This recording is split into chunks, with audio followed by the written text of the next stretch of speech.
Here we have a sheep's heart. A sheep heart is very similar to a human heart. This line that we can see down here, this is separating the left from the right sides. Now on the right we have the left side of the heart, and on the left we have the right side of the heart. This is because we have to imagine the heart being in the animal facing us. So this would be the left side of the animal. So when we're looking at a heart, the left side is on the right and the right side is on the left. This would be the coronary artery feeding the heart with the blood. The heart is a muscle, and being a good muscle, it also needs a blood supply. So the blood supply would be down in here. You notice quite a bit of fat surrounding where that coronary artery would be. On the inside, separating our left from our right side of the heart, is the septum. Now, this heart actually has a bit more attached to it than you would generally tend to get when you're doing a sheep's heart dissection at a school, because this was actually taken off the pluck. So it has extra. What we have at the top, this is actually the aortic arch. Coming up from inside the left ventricle, on the inside it's coming up here, out through the aortic arch and off to the body tissues other than the lungs. Now often when a heart is drawn, a diagram of a heart, we show the four chambers, the atria at the top and the ventricles down below.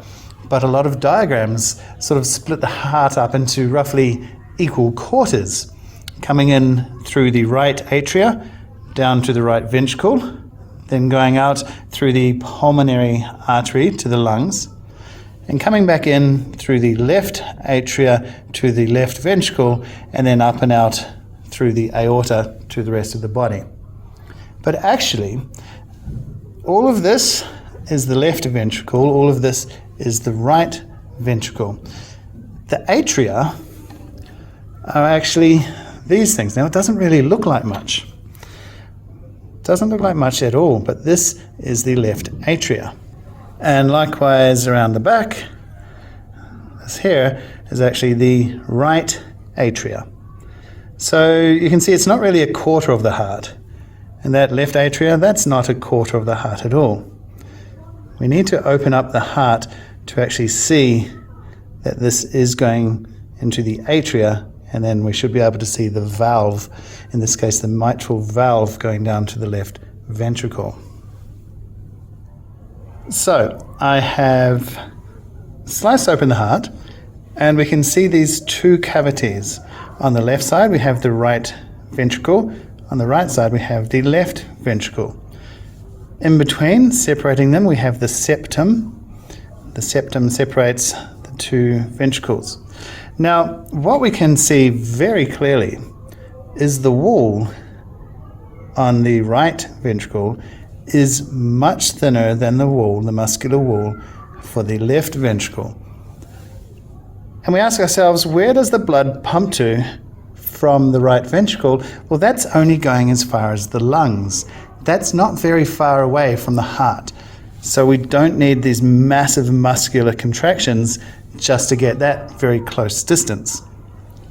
The left ventricle pumps blood all to the rest of the body. So we have a much more muscular, thicker wall because we need really strong contractions. And that's one of the reasons why people say the heart is lying on the left side of the body, but actually it's fairly central. It is on a bit of an angle. It's not straight up like this, it's on a bit of an angle, and this side being much more muscular, really strong contractions, so we feel the heartbeat more towards the left side. But the heart is fairly central. So we have blood coming from the lungs, coming back to the heart. Remember, arteries away from the heart, veins towards. Pulmonary means to do with the lungs. So the blood from the lungs is coming through the pulmonary vein into the left atrium.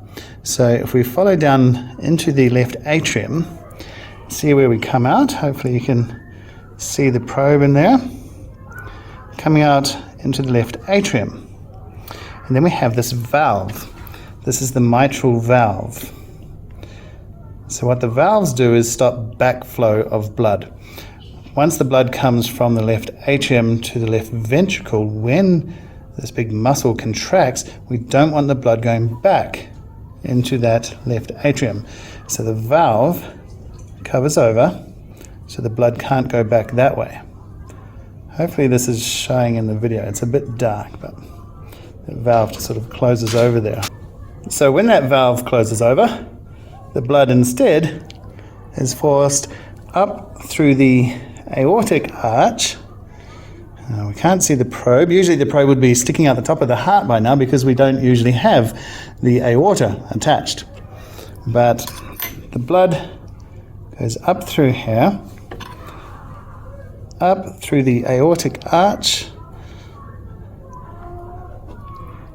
The probe is in here. You can't see it, but I can feel it. Oh, there, maybe you can see that on the video. I'm not sure. The probe is up there and coming out the top.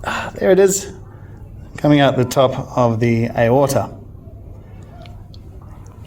So that's the oxygenated blood coming back in through the left atrium, down through the mitral valve, which is a bicuspid valve. Sometimes it's called the bicuspid valve. Down into the left ventricle. It doesn't come out the bottom of the heart. It still comes out the top, but from the left ventricle, it goes up here and out through the aorta, out through the aortic arch to the rest of the body other than the lungs. What about the other side of the heart? Well, the atria is sort of towards the back. So this is the right atria. Remember, it's on the left side of the heart, but it's the right atria. And from this right atria, the blood returns via the vena cava, the main vein. Now there are two of these.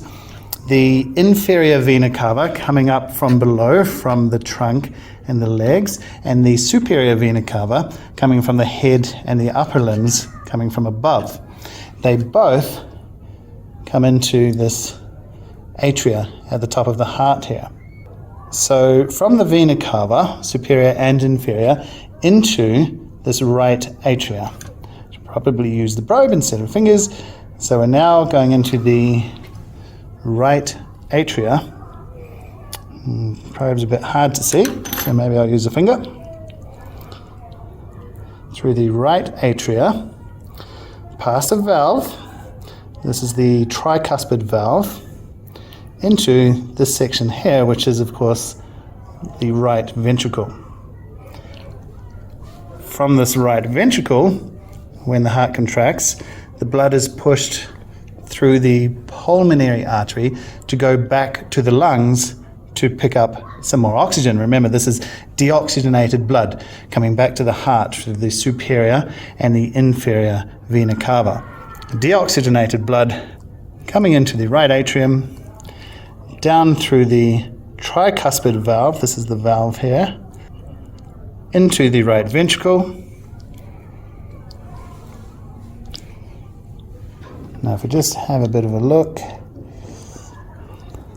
this is the aorta, the aortic arch, but hopefully you can also see coming out here, this is the pulmonary artery, artery leading away from the heart, pulmonary to do with the lungs. So this is where the blood comes out and goes off this way and off this way, coming out here, going to the lungs to pick up some more oxygen.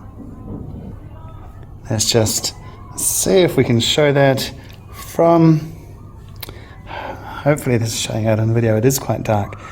But here we have the tricuspid valve, which separates the right ventricle from the right atrium up above. So we can't get that backflow of blood. When the heart contracts, that closes over. So the blood is forced out. Hopefully we can see. There's the probe. Well, you can't see the probe, but hopefully you can see it's coming out here. Okay, from the right ventricle, the probe is coming out. This is the pulmonary artery coming out this way. So that artery goes off to the lungs. So that is a quick look at a mammalian heart, a 4-chambered heart, and the path of the blood through the heart. If you like this video, punch that like button. If you want to see more videos, smash that subscribe.